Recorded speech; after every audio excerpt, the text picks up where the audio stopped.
Hello sa inyo guys, so welcome back again sa ating video ngayon is pag-usapan natin yung feature ni Google Classroom. So kung aware kayo dun sa mga missing activities nyo sa Google Classroom kasi nag-teacher yun, and then nakaset din yung bagong feature which is yung default grade or yung draft grade na 0.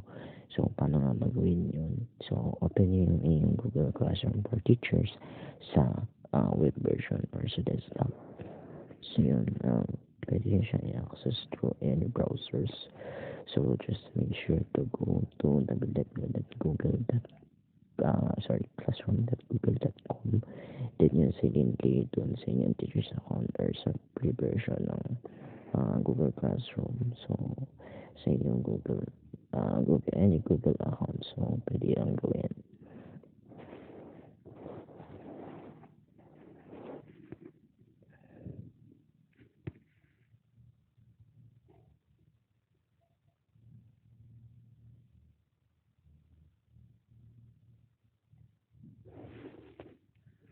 So for example, ito yung Google Classroom natin gagamitin.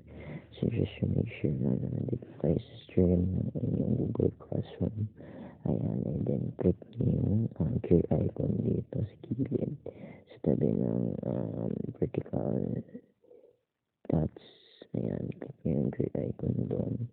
And then scroll down nyo dito sa baba, which is may makita kayong new feature which is the draft grade for missing assignments. Ayan, nakalagay dyan when a student doesn't turn on in their submission with a due date or you have marked the submission as missing, it will automatically receive the draft grades and soon see the grade until you return it. So ayan yung draft grade na 0, or you may customize the grade kung ano yung draft grade or yung default grade nga.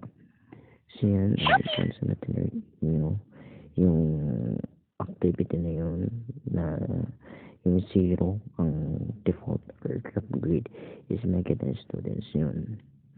Ayan, so ito is useful once na meron dyan mga activities na kung ang mga teachers ngayon kung activities nila is pinapasa sa face-to-face, pero meron siyang draft for online para doon makita ni students yung source nila kung ano man yun. So yun, maganda na bagong feature ni Google. Yun.